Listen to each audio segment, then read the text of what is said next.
अच्छा अली साहब, अमी सिंध में माशाल्लाह कमु करियो पिया, पाण ज़िमीदार बि आहियो, डॉक्टर बि आहियो ऐं फॉरेन जो एब्रॉड में तमामु घणो वक़्तु गुज़ारियो आहे, जितां किथां जो एक्सपोजर अव्हांखे मिलियल आहे। ऐं आउं सम्झां थो नौजवान टही खे बि अवी वेरी क्लोज़ली ॾिसी सघो था, सम्झी सघो था। हिन वक़्त जा नौजवाननि खे चैलेंजिस कहिड़ा आहिनि, असीं कीअं रिज़ॉल्व करे सघूं था, किथे लैक करियूं था, छा चवणु चाहींदो?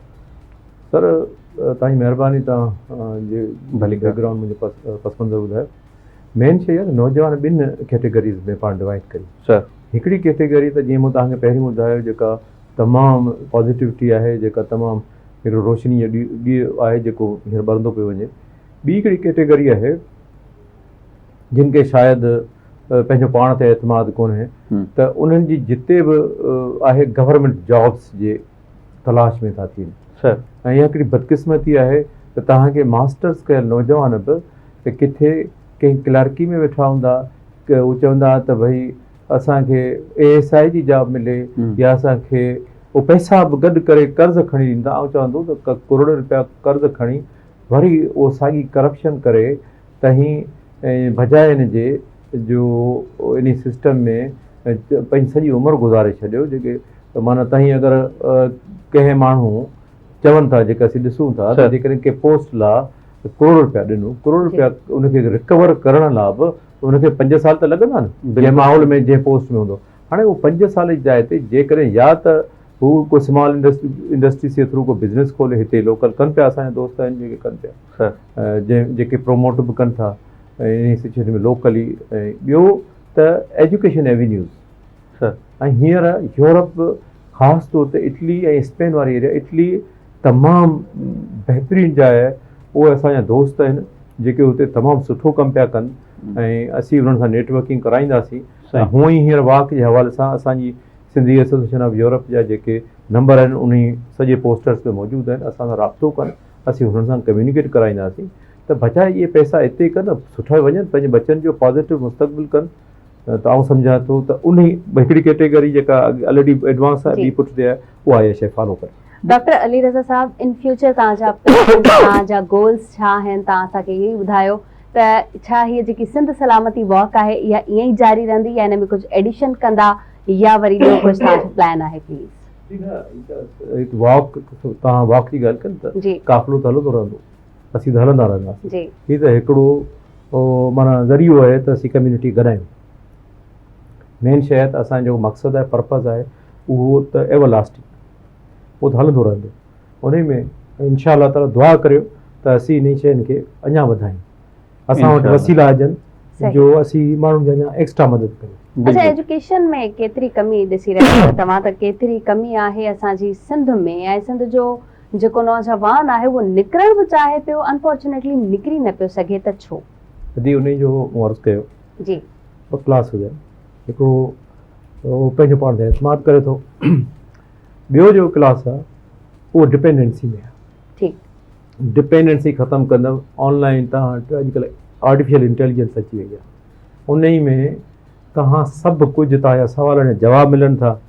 एजुकेशन जे हर मोड़ ते, हर फील्ड में तव्हां सेल्फ स्टडी बि करे सघो था, ऐं यूनिवर्सिटीज़ बि तव्हांखे सपोर्ट कनि थियूं। जी, त इन हिसाब सां आउं सम्झां थो त they have to do for themselves, dependency ख़तमु कनि। बिल्कुलु बहितरीन। इम्तियाज़, तव्हांखे ख़बर आहे त इटली में केतिरियूं स्कॉलरशिप आहिनि, कैनेडा में केतिरियूं स्कॉलरशिप्स ईंदियूं आहिनि, टोरंटो मां अप्लाई कंदा आहिनि असांजा नौजवान, पर वञी न आहिनि सघंदा। किथे न किथे गैप हुजे थो, या त उन्हनि खे गाइडेंस सुठी नथी मिले, या त पैसनि जो किथे मसलो हूंदो आहे।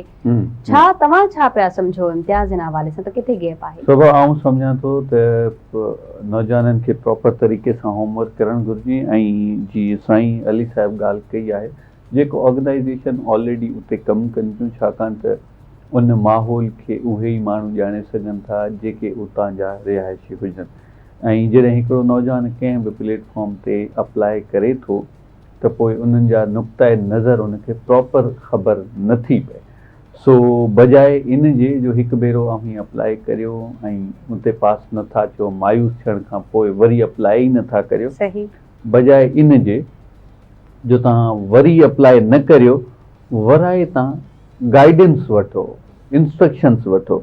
जॾहिं बि पाण ज़िंदगीअ में अगरि तबियत ख़राब थी पवंदी आहे, छा असीं उन फट खे छॾे ॾींदा आहियूं? न, असीं उनखे क्योर करण जी कोशिशि कंदा आहियूं। हिकु मेडिसिन न लॻंदी आहे त पोइ ॿिए डॉक्टर ॾांहुं वेंदा आहियूं, ॿी मेडिसिन मटाईंदा आहियूं। साॻी रीति अगरि अव्हांजी ज़िंदगीअ में को हदफ़ आहे, को मंज़िल आहे, तव्हां गोल जो तयन कयो आहे, अव्हांखे पहुचणो आहे एनी हाउ, त पोइ अव्हांखे हरबा हलाइणा पवंदा। बिल्कुलु। साईं जन जी मौजूदगीअ जो भरपूर फ़ाइदो वठंदे साईं अली साहिब थोरी देरि पहिरियां पाण जेका कचेरी कईसीं, ऐं अव्हांजी सभिनी ॻाल्हियुनि सां सहमत आहियां त असांजा जेके मास्टर्स जा नौजवान आहिनि, बिलख़ुसूस उहे बि जूनियर सीट्स ते वेठा आहिनि, गवर्नमेंट जॉब जे लाइ अप्लाई कनि था। जॾहिं ॿियनि कम्यूनिटीज़ में पाण ॾिसूं था त हू प्राइवेट जॉब में तमामु घणो एक्टिव नज़र अचनि था, पर इन जे तह ताईं असांखे पहुचणो पवंदो। अव्हांजे ख़्याल मुताबिक़ रूट कॉज़ छा आहे त मास्टर्स या बैचलर जा छोकिरा बि इन नंढड़ी पोस्ट लाइ, जंहिंजी का 50,000 ऐं 60-70,000 महानो पघार हूंदी, जेका आउं सम्झां थो हिन वक़्त जी महांगाई खे ॾिसंदे पूराए जे लाइ असां वटि को ख़ासो इनकम जो सोर्स कोन आहे। छा चवणु चाहिनि, रूट कॉज़ छा आहे? रूट कॉज़ वॾे वॾो बुनियादी मसइलो आहे त स्किल नथा सिखनि। ओके, स्किल जेसिताईं न सिखंदा, असां वटि ॿाहिरि असांजूं केतिरियूं डिग्रियूं हुजनि, सर अगरि असां वटि स्किल न आहे त असां शॉर्ट लिस्ट खे इंटरव्यू लाइ नथा थियूं। सही। एक्सपीरियंस था पुछनि। हाणे स्किल जॾहिं थिए थी त उहा प्राइवेट सेक्टर में बि काउंट थिए थी, ऐं उहा गवर्नमेंट सेक्टर में बि काफ़ी जायुनि ते काउंट थिए थी। हुननि खे तजुर्बेकार माण्हू त खपनि। मिसाल तौरु अगरि को डॉक्टर आहे, उहो प्राइवेटली तमामु सुठो रिज़ल्ट ॾिए पियो, त ऑटोमेटिकली हर जेका गवर्नमेंट चाहींदी त हीअ असांजे सिस्टम जो हिसो हुजे। सर त इन हिसाब सां स्किल ज़रूरी आहे, चाहे नंढे नंढे इंजीनियरिंग साइड ते हुजे या कंहिं बि स्पेशलिटी में स्किल सिखनि। ऐं स्किल इहो न वेट कनि त मिसाल तौरु गवर्नमेंट जा इदारा आहिनि जेके असांखे सेखारींदा, स्किल निकिरी वञनि। जीअं तव्हां ॻाल्हि प्राइवेट सेक्टर जी कई, जी। प्राइवेट सेक्टर में इंटर्नशिप्स वञी कनि। जी सर, जेको बुनियादु आहे उतां सिखनि। तव्हां उते सिस्टम इहो आहे त भई फर्स्ट ईयर या हिकु साल ॾेढ उहो इंटर्नशिप हासिलु कनि, त उहो वरी उनजी जेका CV में उहा शइ। हाणे मूं